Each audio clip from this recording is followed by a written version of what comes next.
إن الحمد لله نحمده ونستعينه من يهده الله فلا مضل له ومن يضلله فلا هادي له وأشهد أن لا إله إلا الله وحده لا شريك له وأشهد أن محمدا عبده ورسوله أما بعد وعليكم السلام ورحمة الله وبركاته. வஹீயின் இரு பகுதிகளில் ஒன்றுதான் சஹீஹான ஹதீஸ்கள் அல்லது சுன்னா என கூறப்படும். இந்த சுன்னா பதிவு செய்யப்பட்ட நூல்களில் இரண்டாம் நிலையில் உள்ள சஹீஹ் முஸ்லிமிலே உள்ள ஒரு ஹதீஸின் தமிழ் மொழிபெயர்ப்பு 5153 என இலக்கமிட்டு மொழிபெயர்க்கப்பட்டுள்ளது. இந்த ஹதீஸை முன்வைத்து இதன் விளக்கம் என்ன என்று ஒரு கேள்வி தொடுக்கப்பட்டுள்ளது. சுவனம் செல்லுவதற்கு ஒரே வழி வஹியாகிய அல் குர்ஆனையும் அசுன்னாவையும் ஏற்று நடப்பதாகும்.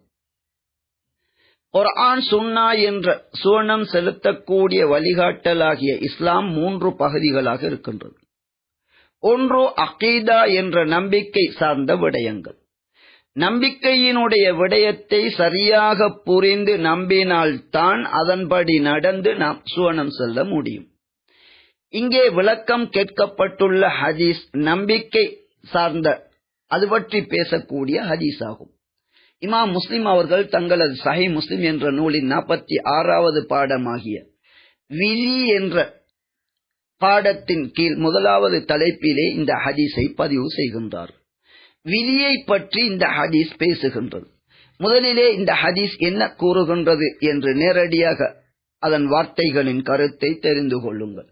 இம்ரான் பின் ஹுசைன் ரலியல்லாஹு அன்ஹு அவர்கள் அறிவிக்கின்றார்கள், நரகவாதிகளை விட்டும் சுவனம் செல்லக்கூடியவர்கள் யார் என்று ஏற்கனவே அறியப்பட்டு விட்டதா என நபியிடம் கேள்வி கேட்கப்படுகின்றது. ஆம் என நபி அவர்கள் கூறுகின்றார்கள். அதன் பிறகு அடுத்த கேள்வியாக, அப்படி என்றால் நாம் எதற்காக அமல் செய்ய வேண்டும்?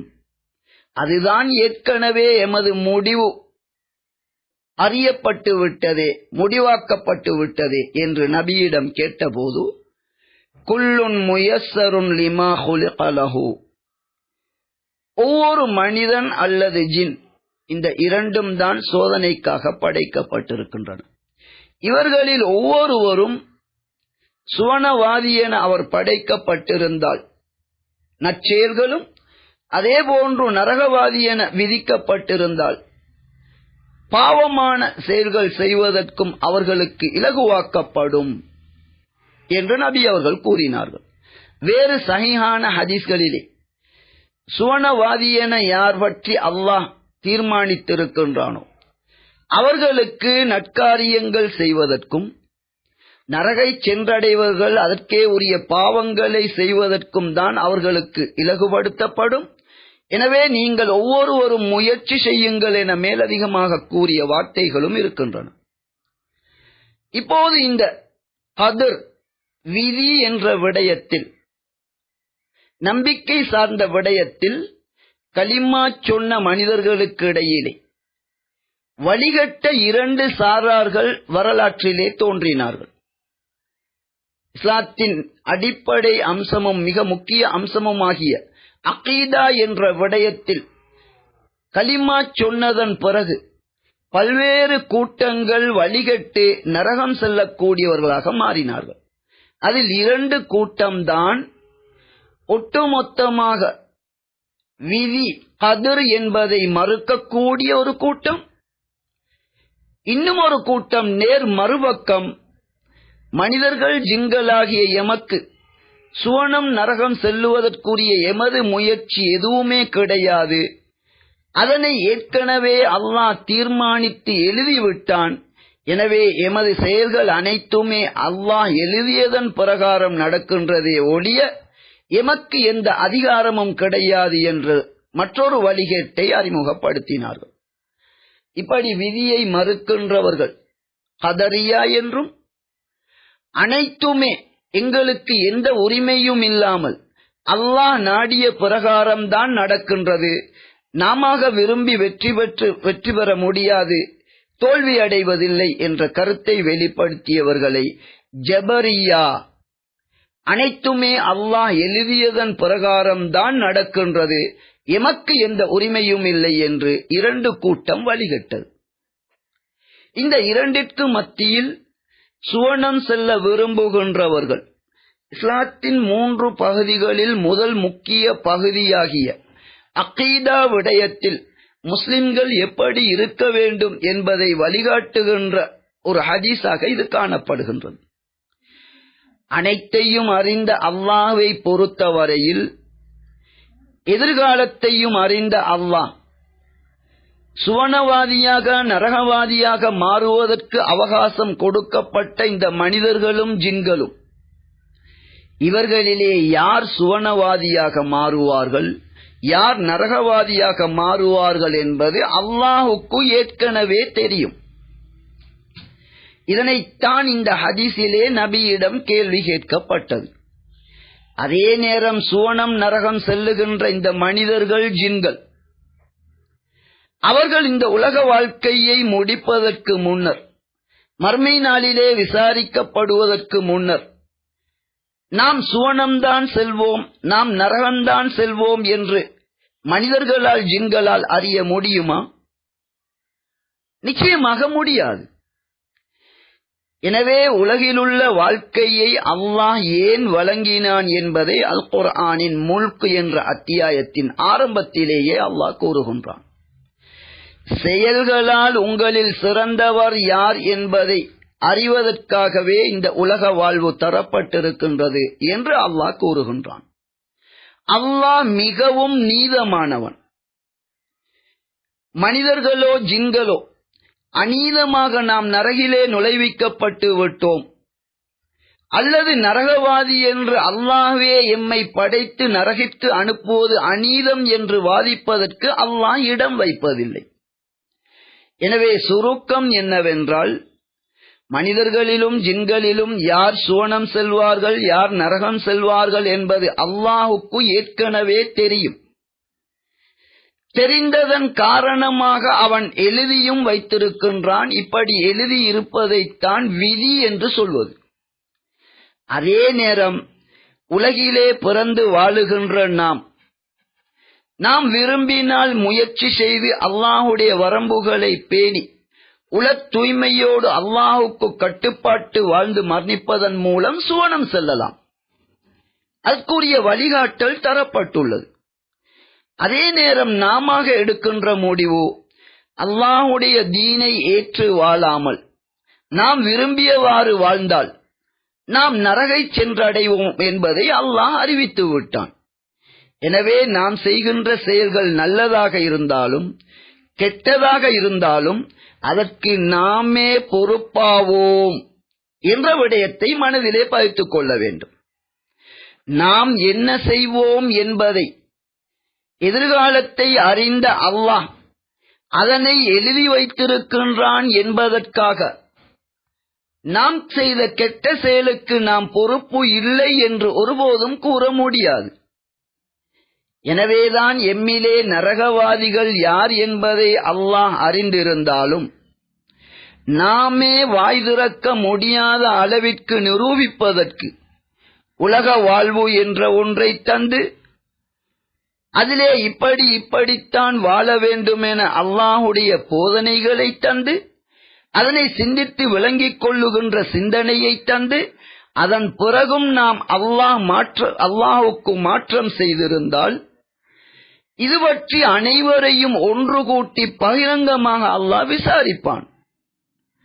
அந்த நேரத்திலே நரகம் செல்லுகின்ற ஒருவன், நீயே என்னை படைத்து நரகவாதியாக ஆக்கினாய், இது எப்படி நியாயமாகும் என்று கேட்கின்ற அளவிற்கு அல்லாஹ் வைத்துவிட மாட்டான்.